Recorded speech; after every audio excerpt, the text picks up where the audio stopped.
दोस्तों यूसीसी अर्थात uniform civil code का क्या हुआ? क्या ठंडे बस्ते में चला गया यूसीसी?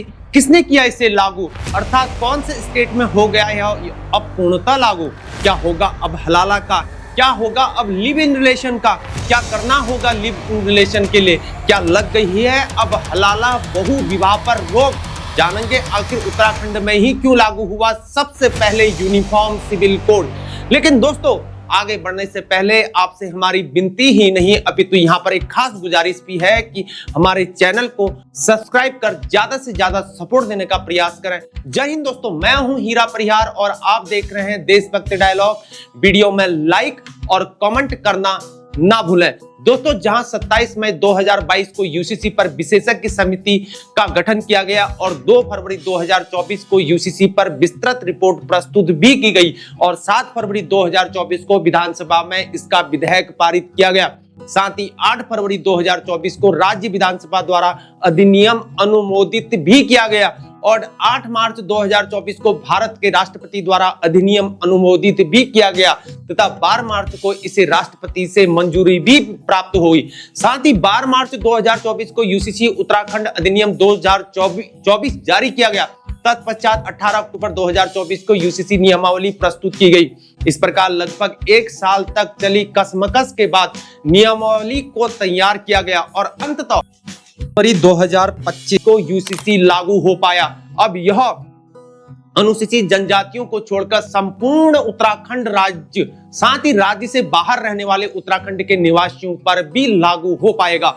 जहां सरकार का यह कहना है कि यूसीसी एक ऐसा कानून है जो धर्म, लिंग, जाति या समुदाय के आधार पर भेदभाव को समाप्त कर देगा और समाज को एक समान आधार पर जोड़ने का काम करेगा। भले ही एक धड़ से इसका विरोध होते आ रहा है, साथ ही सरकार का यह भी कहना है कि यह कदम प्रधानमंत्री नरेंद्र मोदी के सामंजस्यपूर्ण भारत के दृष्टिकोण को साकार करेगा जिसमें सभी नागरिकों को समान अधिकार मिलेंगे और किसी भी प्रकार का कोई भी भेदभाव नहीं होगा। दोस्तों जहां यूसीसी का मतलब है कि राज्य में सभी नागरिकों के लिए विवाह, तलाक, गोद लेने की संपत्ति के बंटवारे और अन्य सिविल मामलों के लिए एक समान कानून लागू हो पाएगा। इसका उद्देश्य विभिन्न धर्मों और समुदायों के लिए अलग अलग पर्सनल लॉ की जगह एक समान प्रणाली स्थापित करना है।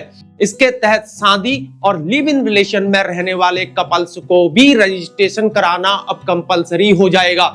भले ही धामी सरकार का कहना है कि यूसीसी लागू करने का उत्तराखंड सरकार का डिसीजन राज्य के विकास और सामाजिक समानता की दिशा में एक बड़ा कदम है।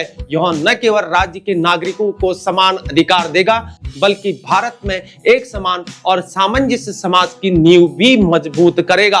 हालांकि यह बात अलग है कि उत्तराखंड बीजेपी पार्टी ने 2022 के विधानसभा चुनावों से पहले राज्य की जनता से यूसीसी लाने का वादा भी किया था। सरकार बनने के बाद इसे प्राथमिकता भी दी गई, इस पर मसौदा तैयार भी किया गया, अधिनियम पास किया गया और अब इसे औपचारिक रूप से लागू भी किया जा रहा है। दोस्तों भले ही गोवा में पहले से यूसीसी लागू है लेकिन वहां इसे पुर्तगाली सिविल कोड के तहत लागू किया गया था। जहां उत्तराखंड आजादी के बाद समान नागरिक संहिता लागू करने वाला अब पहला राज्य बन गया है। वहीं मुख्यमंत्री पुष्कर सिंह धामी ने इसे राज्य के लिए गर्व और समाज के लिए एक नई दिशा बताया है। इस प्रकार उत्तराखंड में शादी और रिलेशनशिप, संपत्ति, बहु विवाह जैसी कई चीजें पहली जैसी नहीं रह जाएंगी। इस कानून के लागू होने से शादी का रजिस्ट्रेशन भी कंपलसरी हो जाएगा। सभी धर्मों के लिए तलाक का कानून एक जैसा होगा लेकिन बहु विवाह और हलाला जैसी प्रथा बंद हो जाएगी। यह तो मेरे दोस्तों वक्त ही बताएगा। हालांकि ये बात अलग है कि आज से कई साल पहले मैंने भी अपनी शादी का रजिस्ट्रेशन तो कराई था और आपने भी कराया होगा। खैर छोड़ो, वापस टॉपिक में आते हैं। जहां लिव इन रिलेशन में रहने के लिए माता पिता की यहाँ पर परमिशन भी कंपलसरी होगी। इन रिश्ते में रहने वाले कपल्स को रजिस्ट्रार के सामने संबंध की घोषणा भी करनी होगी। अगर वे रिलेशन को अगर खत्म करना चाहते हैं तो इसकी जानकारी अब रजिस्ट्रार को भी देनी पड़ेगी। लेकिन इनके लिए एक खुशखबरी यहाँ पर है कि लिव इन से पैदा हुए बच्चे को यहाँ पर वैध माना जाएगा। लेकिन लिव इन से महिला अगर यहाँ पर गर्भवती हो जाती है तो रजिस्ट्रार को अनिवार्य तौर पर सूचना भी देनी होगी। बच्चे के जन्म के 30 दिन के भीतर इसे अपडेट भी कराना होगा। लिव इन रिलेशन टूटने पर महिला को गुजारा भत्ते की मांग भी यहाँ पर महिला कर पाएगी। बिना सूचना दिए एक महीने से ज्यादा लिव इन रिलेशन में रहने पर 10,000 रुपए का यहाँ पर जुर्माना भी लगाया जा सकता है। हे भगवान, क्या क्या दिन देखने पड़ रहे हैं। देखो आगे आगे क्या क्या होता है, खैर छोड़ो।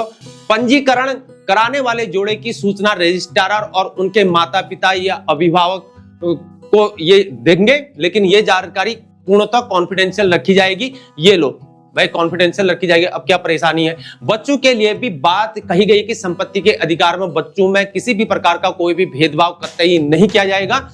ऐसा है बल, अर्थात प्राकृतिक संबंधों के आधार पर जन्मे या सहायक विधियों द्वारा जन्मे, लिव इन आदि संबंधों द्वारा जन्मे बच्चों का भी संपत्ति में बराबर का अधिकार माना जाएगा। इस कानून के अंतर्गत सभी धर्म और समुदायों में बेटी को भी संपत्ति में समान अधिकार प्रदान किए गए। वेल्डन। और साथ ही किसी भी व्यक्ति की मृत्यु होने के पश्चात उसकी संपत्ति को लेकर परिवार के सदस्यों के बीच किसी भी प्रकार का मतभेद ना हो, इसके लिए मृतक की संपत्ति उसकी पत्नी, बच्चों एवं माता पिता को समान अधिकार प्रदान किया गया है। लेकिन दोस्तों, इस कानून के माध्यम से जन्म एवं मृत्यु के पंजीकरण की भांति विवाह और विवाह विच्छेद दोनों का पंजीकरण भी यहाँ पर किया जाएगा। साथ ही यहाँ पर समान नागरिक संहिता लागू होने के बाद कोई भी व्यक्ति अपनी पूरी संपत्ति की वसीयत भी कर सकता है। समान नागरिक संहिता लागू होने से पहले मुस्लिम, ईसाई और पारसी समुदाय के वसीयत के लिए अलग अलग नियम थे। अब ये नियम सबके लिए एक समान होंगे, जहां सभी धर्म के लोग अपने अपने रीति रिवाजों के अनुसार विवाह भी कर सकते हैं। लेकिन सभी धर्मों में विवाह की न्यूनतम आयु लड़कों के लिए यहाँ पर 21 ईयर्स और लड़कियों के लिए 18 ईयर्स कंपलसरी कर दी गई है। साथ ही अब मुस्लिम लड़कियों का यहाँ पर निकाह भी 18 ईयर्स की आयु से पहले किसी भी हालत में नहीं होगा। इस्लाम में प्रचलित हलाला प्रथा पर रोक लगा दी गई है और इसके अलावा बहु विवाह पर भी रोक लगा दी गई है। एक बात यह भी खास है कि यूसीसी के तहत सभी धर्मों में बच्चों को गोद लेने का अधिकार भी प्राप्त होगा। हालांकि दूसरे धर्मों के बच्चों को गोद नहीं लिया जा सकेगा, लेकिन संविधान के अनुच्छेद 342 के अंतर्गत वर्णित अनुसूचित जनजातियों को इस संहिता से बाहर रखा जाएगा, जिससे कि उन जनजातियों का और उनके जो कल्चरल रीति रिवाज हैं उनका संरक्षण किया जा सके। और इसके अलावा जो ट्रांसजेंडर हैं उनकी परंपराओं में भी किसी भी तरह का बदलाव नहीं किया जाएगा। लेकिन यूसीसी के लागू होते ही सभी विवाहों का रजिस्ट्रेशन यहाँ पर कंपलसरी हो जाएगा। लोगों को अपने विवाह को ऑनलाइन पंजीकृत करने में मदद करने के लिए सुविधाएं भी यहाँ पर बनाई गई हैं, ताकि उन्हें इसके लिए सरकारी कार्यालयों के चक्कर ना काटना पड़े, कोई घूसखोरी न देना पड़े। इसके लिए कट ऑफ यहाँ पर 27 मार्च 2010 रखा गया है, यानी कि इस दिन से हुए सभी विवाह का रजिस्ट्रेशन करवाना होगा। विवाह का पंजीकरण 6 महीने के भीतर कराना यहाँ पर कंपलसरी है। शादियों और लिव इन रिलेशन का पंजीकरण कराने के लिए यहाँ पर उत्तराखंड सरकार ने एक वेबसाइट भी तैयार किया है और इसका एड्रेस है ucc.uk.gov.in है। यहाँ पर 500 रुपीज की फीस देकर आप लिव इन का रजिस्ट्रेशन भी करा सकते हैं। यहाँ रजिस्ट्रेशन कराने के लिए सबसे पहले आपको इस वेबसाइट पर एक अकाउंट खोलना पड़ेगा।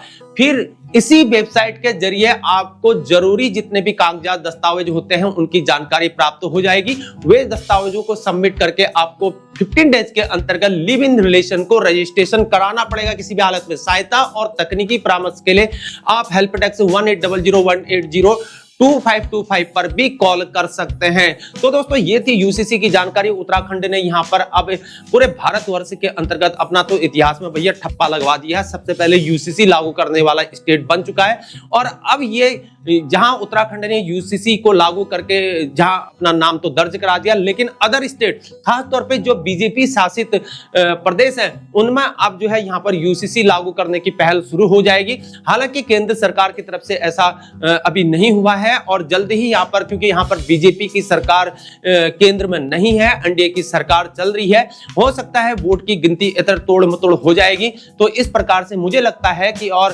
सभी को लगता होगा कि जहां पर भी बीजेपी शासित प्रदेश है, यहाँ पर बीजेपी शासित, वहां जल्द ही यहाँ पर यूसीसी लागू हो जाएगा उत्तराखंड की तर्ज पर। और इस प्रकार उत्तराखंड ने यह दिखा दिया है कि यूसीसी को लागू कर दिया है। दोस्तों, ये था कि अभी तक की जानकारी। इस बारे में आप क्या क्या करना है कमेंट बॉक्स में जरूर अपनी राय देनी है।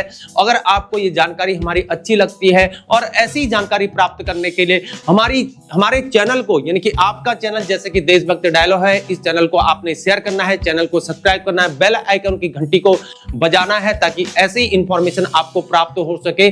और अगर आपको हमारी जानकारी पसंद आती है तो हमारे चैनल को जरूर सब्सक्राइब करें, वीडियो में लाइक करें, वीडियो में कमेंट करें, बने रहिए हमारे साथ। तब तक के लिए इतना ही। जय हिंद, जय भारत, वंदे मातरम। फिर मिलेंगे। भारत माता की जय।